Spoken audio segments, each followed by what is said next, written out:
My name is Serena Vo. I'm 30 years old.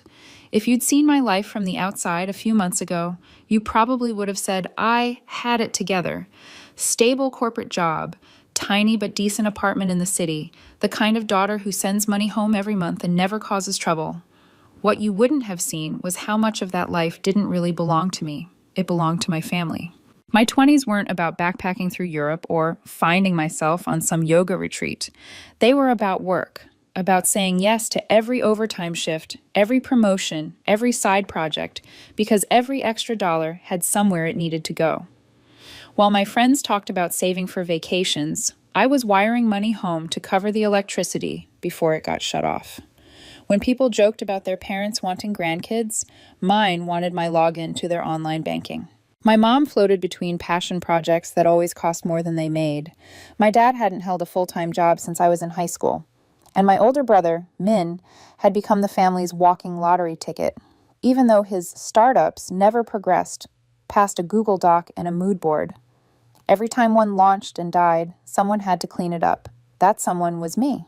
I kept telling myself this was what family did. We carry each other, we sacrifice, we step up. But somewhere along the way, stepping up had turned into lying down and letting everyone walk over me. It all came to a stop on a Tuesday. I remember the fluorescent office lighting more than anything, the way it flickered slightly in the corner of my vision while I stared at my screen. I'd skipped breakfast to finish a proposal, answering emails with one hand while holding a lukewarm coffee in the other. My calendar was a wall of back-to-back meetings, no breaks, no breathing room. Around noon, my fingers started trembling on the keyboard. At first, I thought it was just caffeine. I blinked hard at the monitor, but the words blurred and refused to come into focus. It felt like someone had taken the saturation slider of my vision and dragged it all the way down. "Serena, you good?" my coworker Colin asked from the desk across from mine. His voice sounded far away, like it was coming through water. "I'm fine," I tried to say, "just need water." I reached for my bottle. My hand missed. The edge of the desk rushed up way too fast. Then nothing. My next memory is sound. A high, constant beeping, and someone yelling my name like it was an emergency code. "Serena. Serena, stay with me." Then cold air on my face and the sensation of being moved, ceiling tiles sliding past above me, like frames of a film. When I woke up properly, I was in a hospital bed, ICU. There were wires on my chest, a pulse oximeter on my finger, an IV in my arm. My tongue felt thick and dry. Every muscle in my body ached like I'd run a marathon I didn't sign up for. A nurse appeared in my blurry peripheral vision, gentle but efficient. "Hey there," she said softly. "You're in the hospital. You had a seizure at work. Do you remember anything?" I shook my head a little. Even that made my skull throb. "Ear doctors think it was triggered by stress, dehydration, and exhaustion," she continued. "We're keeping you for observation for a few days. Is there anyone you'd like us to call?" "Family," I croaked. "My mom, my dad, my brother." She nodded and took my phone from the bedside table where someone had placed it. "You listed them as your emergency contacts. We'll reach out and let them know what's going on, okay?" I watched her step out into the hallway, my eyelids heavy. I heard parts of the conversation through the door. "Hi, this is Megan from Mercy General ICU. I'm calling about your daughter, Serena." Voicemail. "Hi, this is a medical emergency regarding your daughter." Voicemail. "Hi, is this Men? I'm calling from the hospital about your sister." No answer. She came back in a few minutes later with a soft frown. "No one picked up yet," she said. "We left urgent messages. I'm sure they'll call back soon." I nodded, or tried to. My chest felt tight, but I told myself it was just the monitors and the weirdness of hospital air. Of course they'd call back. Of course they'd come. That's what family does. Hours passed. The light outside shifted from bright white to a warmer gold, then to the muted blue of late afternoon. Nurses came and went, checking lines, asking if I was in pain, adjusting machines that hummed and beeped. My coworkers texted the group chat little updates. "Serena scared us today, but docs say she'll be okay." And someone sent a photo of the get well card they started on the break room table. My phone lay on the tray beside me, black screen, battery inching down, no missed calls. Around sunset, Colin appeared in the doorway, holding a plastic bag. He looked strangely big in the small room, his work badge still clipped to his belt. "Hey," he said, giving me a careful half smile. "I brought you real soup. The stuff downstairs tastes like regret." Emotion hit me so fast my eyes burned. You didn't have to come, I rasped. He shrugged. You scared the crap out of us. I figured I owed you at least some edible food and a phone charger. He set both on the tray. Your phone looked like it was on life support, too. We talked for a bit, about nothing and everything, until the nurse shooed him out so I could rest. When he left, the room felt bigger and emptier than before. I finally picked up my phone. Battery at 2%. No calls from Mom. No calls from Dad. No calls from Min. My thumb hovered over the screen for a second, then tapped open my social media. Muscle memory, distraction, anything. At the top of my feed, a new photo sat mocking me. Min had posted a picture at our family's lake house, the one we'd spent summers at as kids. He was in the center of the frame, drink held up like a trophy. Mom and Dad were next to him, smiling wide, arms around a cluster of neighbors and cousins I hadn't seen in months. The lake glowed behind them golden orange in the evening light. He'd tagged me. The caption read, "Whole crew together, finally complete." I stared at those words, the machines around me beeping steadily, the plastic taste of oxygen in my mouth. Whole crew together, finally complete. They were all there. They were all together, and the hospital, with its antiseptic smell and flickering monitors, might as well have been on another planet. No one had noticed I was gone. No one had even thought to ask where I was. My thumb hovered over the comment box.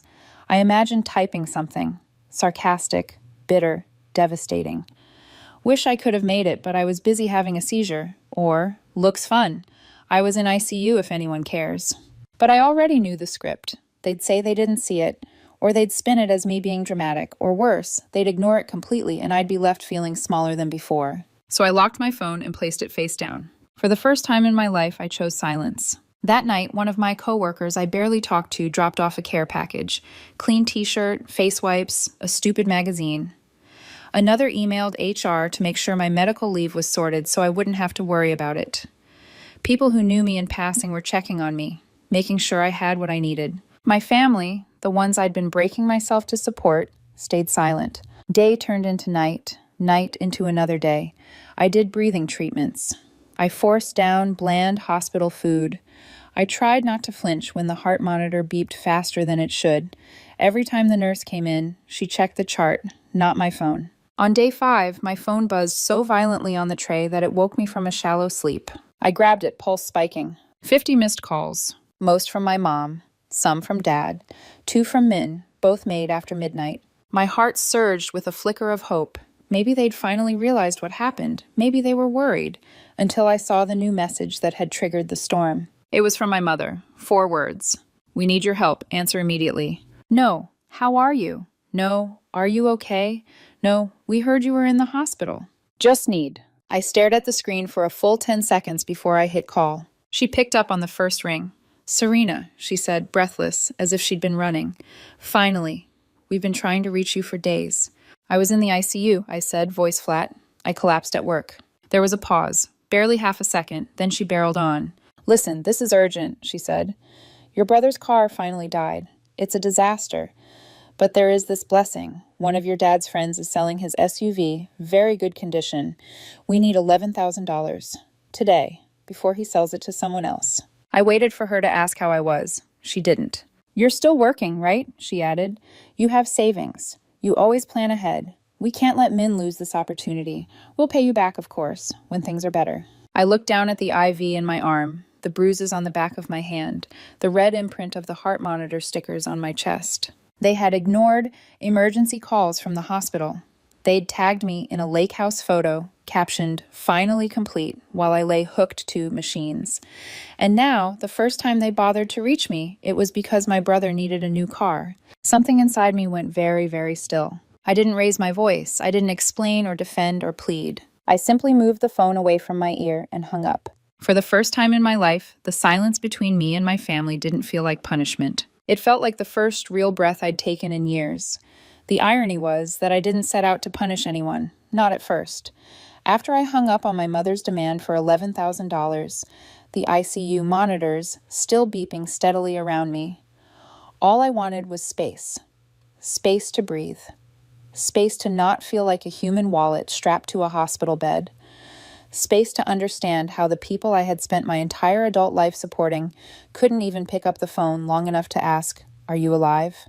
But silence, I learned quickly, has a sound, and mine was deafening to them. Because the moment I stopped responding, their panic began. 3 days of nonstop calls, not out of concern, out of desperation. A ringing phone that vibrated across my nightstand like it wanted to claw back into my life. Missed calls, voicemails, paragraph-long texts. Subject lines in all caps from my mother like she was emailing HR instead of her daughter. Urgent, important call now. Michael's future. Michael being Min in their world. In mine, he was the center of the entitlement galaxy. None of them asked, "How are you feeling? Did the doctors say anything?" All of them asked for money. Each voicemail followed the same progression, like a carefully rehearsed script. First, the guilt. Family always helps each other, Serena. You know this. Then pressure. We need this. Today. You can't do this to your brother. Then passive-aggressive martyrdom. I don't know where we went wrong raising you. We taught you better than to abandon us. Abandon. That word repeated so many times it lost its meaning. They hadn't visited me once while I lay hooked to machines. But sure, I was the one doing the abandoning. By the time I was discharged, I had saved all the voicemails in a folder named Receipts. Another folder was labeled Reality. In it were the screenshots of Min's lake house post, the same post he tagged me in while I was unconscious in the ICU. The caption burned into my brain. Whole crew together, finally complete. Complete, without me.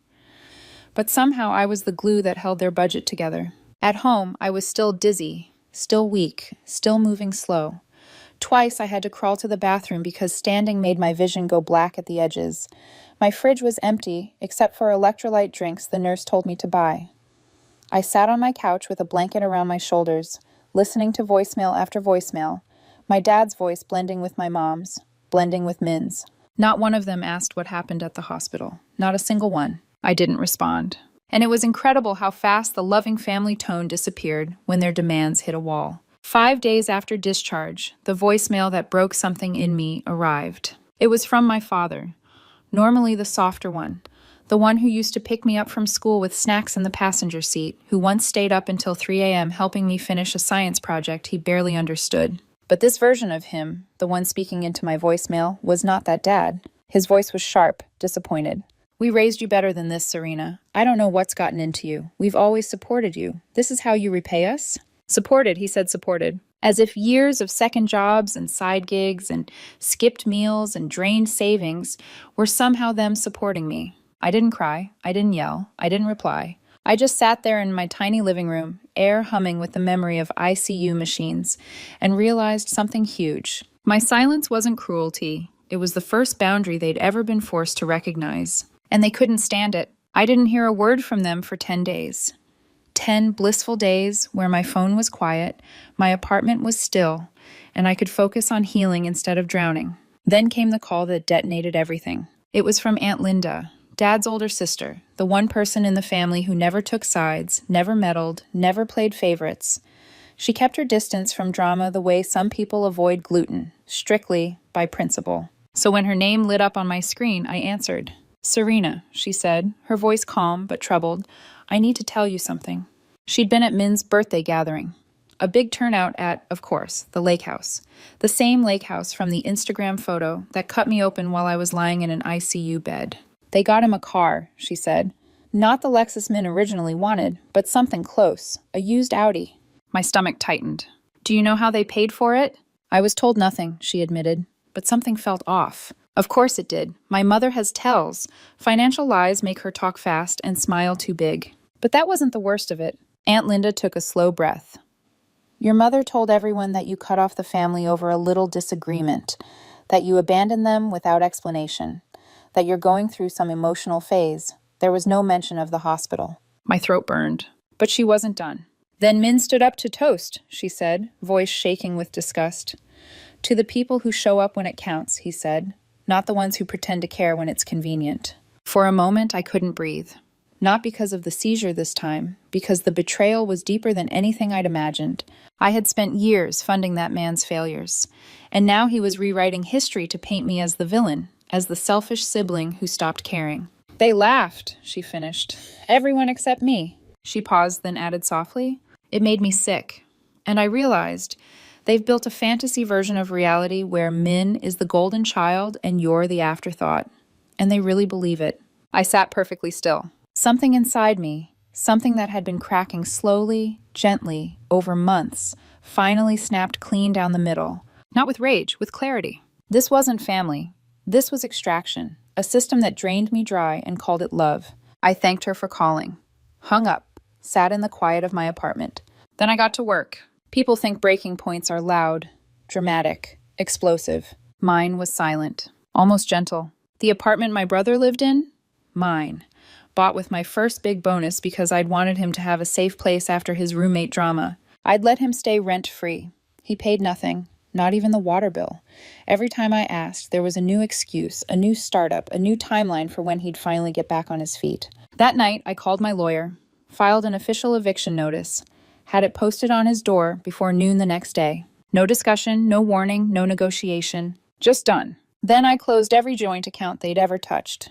The emergency fund that Mom dipped into to book vacations she pretended were business research trips. The temporary line of credit I'd opened for Dad to cover golf club dues he'd lied about. The debit card Min used as his personal ATM. All gone. Within hours, the fallout began. Mom called sobbing, then screaming, then pleading. You're tearing the family apart. You're acting like a stranger. This isn't you, Serena. But she wasn't crying because she was worried about me. She was crying because I'd turned off the faucet. And I wasn't done. For years, they had been telling a version of the story where I was the quiet one, the helper, the fallback plan. But the moment I stopped playing the part they'd written for me, I became the villain. Fine. Then they would learn what the villain looked like when she finally stopped being useful. The first message after the eviction wasn't from Min. It was from my aunt, Aunt May, my mother's sister, the same woman who hadn't spoken to me in almost 4 years, unless you counted yearly mass texts that read, Merry Christmas, fam. Her text arrived at 7:14 p.m., an hour after Min found the eviction notice taped to his door. Aunt May. Hi, sweetheart. I heard things are tense right now. Your mom fainted from stress. She's being monitored for her heart. Maybe this isn't the best time to add more pressure. There it was, the guilt grenade. Funny how no one fainted from stress when I nearly died in the ICU. I didn't respond. She followed up 4 times in the next 10 minutes, each message another layer of emotional manipulation dressed up as concern. But by then, I'd learned a simple truth. Silence is its own kind of answer. And it terrified them. The next hit came from social media. Someone sent me a link to my mother's Facebook page, something I normally never checked. When I opened it, I felt my stomach turn. She'd posted a long, dramatic paragraph about losing your child emotionally, about sons who forget their mothers, about family betrayal. Not a single detail about why, not a mention of the hospital, no acknowledgement of the years of financial support. Just a vague, manipulative sob story that encouraged strangers to fill in the blanks. And they did. The comments section was a chorus of sympathy. You don't deserve this. Kids these days have no gratitude. Stay strong, Mama. God sees your pain. Then Min added a comment that nearly made me throw my phone. People make choices. We'll be fine without him. Always have been. Always have been. They had abandoned me for days while I was unconscious, then pretended they'd been fine without me all along. That was the moment something inside me shifted from hurt to resolve. I screenshotted every post, every comment, every lie, filed them away. Evidence. Not for revenge, for truth. Truth they were about to choke on. I wasn't expecting validation from anyone. So when Aunt Linda called me again, I answered with caution, but she was firm, steady, and angrier than I'd ever heard her. Your mother is spinning a story, she said, but not everyone is falling for it. Some of us know better, and we've known better for a long time. It was only then she admitted something I never knew. I wasn't the only one they'd drained. Min had borrowed money from half the family at some point. Dad had asked relatives for short-term loans that were never repaid. Mom had a habit of promising to pay people back when things get better. The problem was things never got better. They just got louder. You're the only one who kept helping, Aunt Linda said, her voice gentle but pained. And because you kept saying yes, they kept expecting you to. Then she said the thing I'd been avoiding. This isn't the first time they've done this. It's just the first time someone said no. I didn't cry, but something heavy moved in my chest, settling into place. I wasn't crazy. I wasn't cruel. I wasn't abandoning anyone. I was refusing to be used. And that was the difference they could not comprehend. With the eviction posted and the accounts closed, I thought maybe they'd back off. I was wrong, because Min began a new phase, anger with a hint of entitlement. He texted me a photo of the eviction notice, the paper crumpled like someone had tried to rip it off the door in rage. Across it, in marker, he'd scrawled, "You've got serious issues. Hope you're proud of this." I didn't reply, not out of spite, out of exhaustion. But the real tipping point came 3 hours later when I got a call from an unknown number. I let it go to voicemail. Then I listened. It was my mother, voice trembling, overly breathy, performative. "Serena, your brother is devastated. Your father is beside himself. I fainted earlier from the stress. Everyone is so worried about you. This isn't like you. Please, we need to talk. The family needs healing." Healing? From what? From losing access to my bank account? I was still recovering from a seizure, still weak, still trying to piece my life back together. And they wanted healing. Healing to them meant me giving in. Healing meant financial submission wrapped in the language of family bonds. Healing meant me returning to my role as the emotional and financial cushion. I deleted the voicemail, and for the first time in my life, it didn't feel like betrayal. It felt like oxygen. But then, right when I thought I was maybe being too harsh, maybe becoming exactly what they accused me of, a friend DM'd me a new Facebook post from my mother. A photo of her in a hospital gown. Caption: "Stress can break the strongest heart. Pray for us." Except the hospital gown photo, I recognized it. It wasn't from today or yesterday.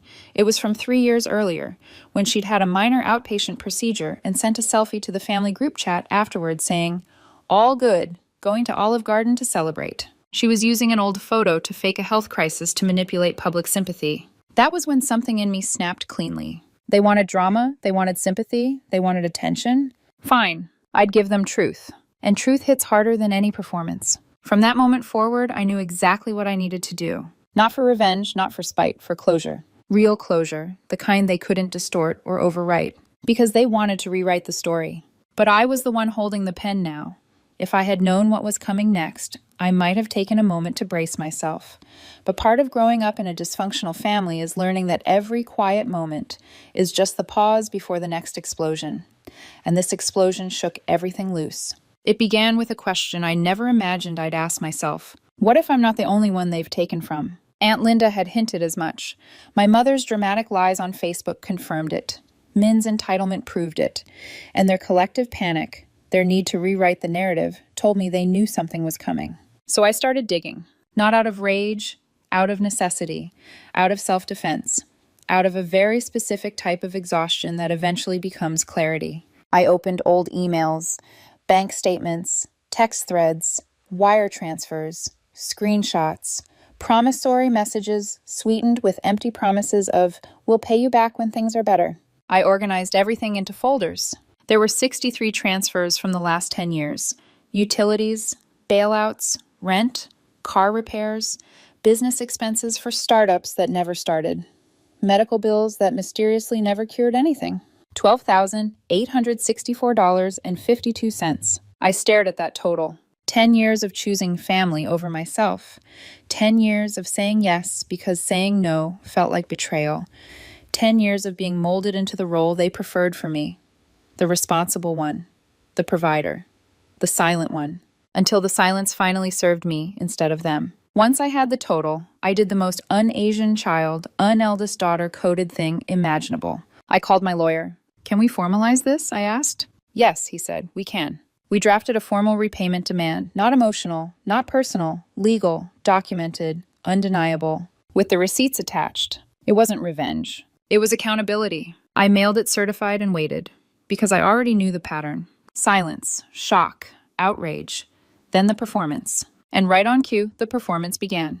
It started with a meltdown on Facebook. My mother posted a long paragraph about betrayal, financial cruelty, and, her favorite, losing a child to bitterness. She called the repayment notice a vicious attack and claimed I was mentally unstable after a breakdown. Never mind that I'd collapsed in a corporate office, not a psychiatric ward. The comments section lit up again. So heartbreaking. I'm praying for your family. Kids these days have no respect. You didn't deserve this. Then Min added another dagger. She made her choice. We'll survive without her. We always have. But this time the lie didn't land the way they hoped, because someone else was watching. Aunt Linda. And she wasn't quiet anymore. Underneath their post, she commented, "Tell the whole story, Mai. Tell them Serena was in the ICU for 5 days and you ignored the hospital's calls." The comments froze, then exploded. People demanded answers. Mom gave none. But the pressure was building. The next hit wasn't digital. It knocked on my door, literally. When I opened it, Uncle Rick stood there, a man I hadn't seen in years, the so-called black sheep of the family. Except he didn't look like a black sheep. He looked like someone who had been waiting for the truth to surface. Without speaking, he handed me a thick folder. Inside were documents, loan applications, auto financing forms, and right there, printed in ugly, uneven handwriting, my name, my address, my signature forged next to Min's. He used my old pay stubs, my financial info, my credit history. He co-signed a car loan under my name, without me. The payments were already 2 months behind. My chest went cold. "If the bank comes after you," Uncle Rick said quietly, "you deserve to know why." He explained that Mom and Dad had done something similar to him years ago, used his name temporarily, swore they'd fix it, until it spiraled so badly he had to cut them off to save himself. "You aren't crazy, Serena," he said. "You're just the last one left who hadn't caught on yet." I sat down slowly. Fraud. Actual fraud. Not just emotional manipulation. Not just financial dependence. Not just guilt. Criminal. And they'd tried to keep it hidden, expecting me to absorb the blow the way I always had. That night, I emailed my lawyer again. We added a new case. Part of me expected them to deny everything, but instead, the opposite happened. A meltdown so loud the entire extended family heard it. Mom posted a photo of herself in a hospital bed, an old photo, claiming she had stress-induced chest pains due to betrayal. Someone else exposed the lie. The comments turned brutal. Minnie posted a shaky video insisting I was ruining his life.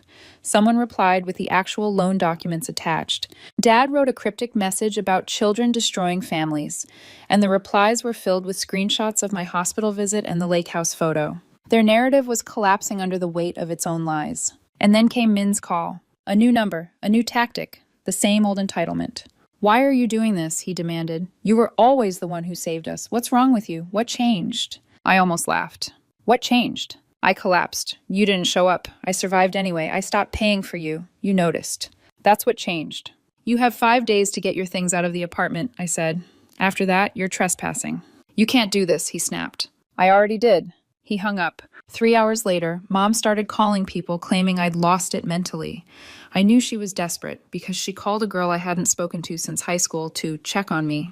But a funny thing happens when someone tries to gaslight an entire community. The truth finds its own voice. Sam, an old friend from college, decided he was done watching the circus. He posted everything.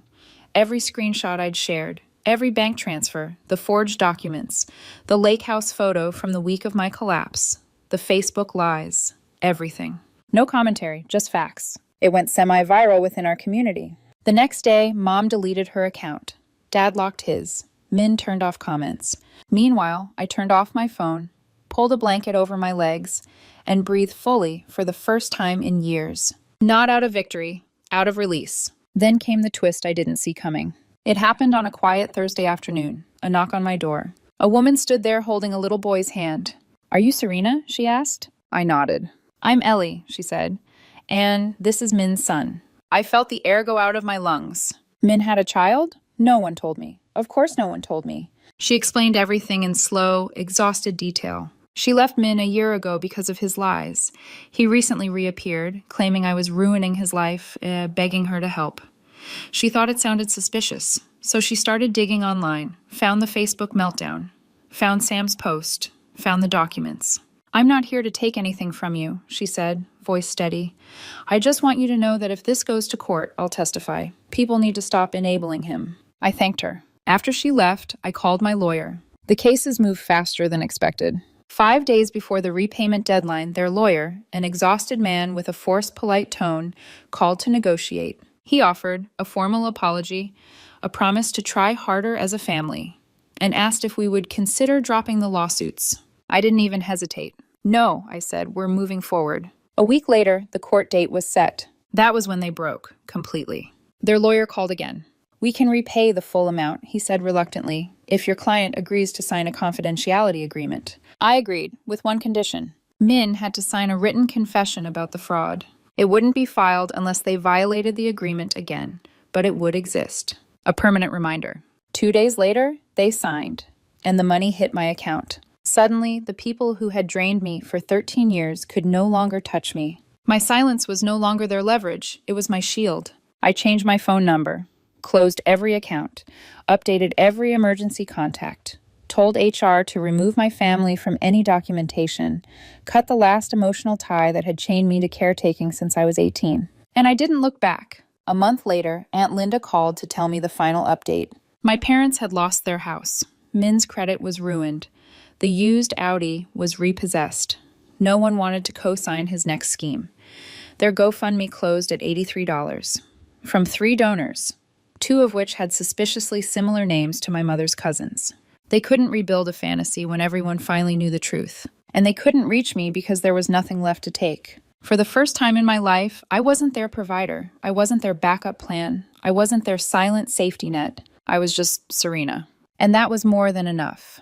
When the lawsuits closed, the repayments landed, and the confession was signed, I expected something inside me to explode. Rage, triumph, grief, vindication. I expected a movie moment, a dramatic release after years of holding everything in. But what I felt was much quieter, like someone had finally lifted their knee off my chest. My apartment, once cramped with obligations I'd never chosen, suddenly felt like mine for the first time. I bought a plant, a big one. Something green and alive that didn't need me to rescue it, only water it occasionally. I rearranged my furniture. I slept a full 8 hours without waking to phantom phone vibrations. The silence that used to terrify me now felt like oxygen. But peace isn't the end of a story like mine. Sometimes, peace is the start of understanding everything you missed while you were surviving. 3 weeks after the dust settled, my Aunt Linda invited me to dinner at her place. Nothing fancy, just grilled chicken, rice, and steamed vegetables, but it felt like a ceremony. Like someone was welcoming me back into a part of the family that wasn't built on expectations and emotional manipulation. Uncle Rick came too, carrying another box of paperwork, just in case my parents tried anything else. He treated it casually, like handing someone extra batteries, but I understood the gesture. This man, who my family had painted as unstable and dramatic, was the only one who had shown up to protect me before my collapse. Over dinner, Aunt Linda told stories I'd never heard, about the time my parents took money from her emergency fund, temporarily, and never repaid it. About how Min had stolen a check from our grandmother's purse and forged her signature. About the many times my parents praised Min to the heavens while treating me like I was invisible unless they needed something. You weren't their daughter, she said gently. You were their lifeline, and lifelines get used until they snap. I didn't cry. Not then. I just listened. Because when someone speaks the truth you've buried for years, sometimes all you can do is sit very still and let it settle. A few days later, I got a text from an unknown number. I almost ignored it, but the preview caught my eye. Serena, it's Dad. Please read. My pulse flickered, but I opened it. Dad, I know you don't want to hear from us. You have every right. We messed up. We lost our way. Your mother is not handling this well. None of us are. We shouldn't have taken advantage. We shouldn't have used your name without asking. I'm sorry. There were no excuses in the message, no emotional manipulation, no sudden emergencies, just the closest thing to accountability I'd ever seen from him. But apologies don't erase patterns. They don't fix years of damage, and they don't rebuild trust that was never allowed to grow in the first place. I didn't reply. Not because I wanted to punish him, because the person he was apologizing for, the version of me who would have dropped everything, forgiven instantly, sent money immediately, that woman no longer existed. I set the phone down and walked away from it, letting the notification fade into the lock screen like a forgotten echo. I started therapy, not because I felt broken, because I finally understood I'd never been allowed the space to feel anything at all. My therapist asked me why I stayed so long, why I gave so much, why I'd collapsed before I ever said the word no. I told her the truth. When you're raised to be the stable one, you don't realize you're drowning. You just call it being strong. She nodded and wrote something down. I think you finally learned the difference between helping and enabling, she said, and the difference between love and obligation. That sentence stayed with me for weeks. People in my life began to notice the changes. Colin, my coworker, the one who brought soup to the ICU, became my unofficial emergency contact at work. He'd check in once in a while, not out of pity, but out of genuine care. One afternoon, while walking back from lunch, he said quietly, "You seem lighter." "I feel lighter," I answered honestly. He nodded. "That whole situation, it didn't break you. It just showed you who was worth saving." I didn't respond, but I felt the truth of it settle somewhere deep. Another month passed before the final ripple hit. A package arrived on my door with no return label. Inside was a thick envelope and a smaller one taped to the top that said simply, "For you, no pressure." It was from Ellie, the woman who'd shown up at my door with Min's son. Inside the large envelope were copies of more documents, evidence of lies Min had told her, unpaid child support, bad checks, screenshots of his manipulations. On top was a handwritten note. "I know you're trying to move on. I just wanted you to have the full truth. You didn't imagine any of it. Please don't ever let them pull you back in." I sat on my couch, holding the letter, feeling a strange mix of gratitude and grief. Because Ellie was right. The most dangerous part of leaving a toxic family isn't the escape. It's the temptation to go back and rescue the people who broke you. But I wasn't going back. Not this time. Not ever. The last piece of this story came in the form of a phone call from my Aunt Linda. "Your parents moved into a rental," she said. "They're keeping to themselves. Michael, well, he's in between places again. They're all quiet now." Quietness in my family was unusual, not peaceful, strategic, like they were waiting for me to reach out. But I didn't. She hesitated, then added, "They finally understand you're not coming back to fix things." Her voice softened. "And Serena, that's not cruelty. That's survival." I thanked her and hung up. Then I walked to my balcony, the early evening breeze brushing my skin, the city humming beneath me. For the first time in 30 years, I felt the world without a weight on my shoulders.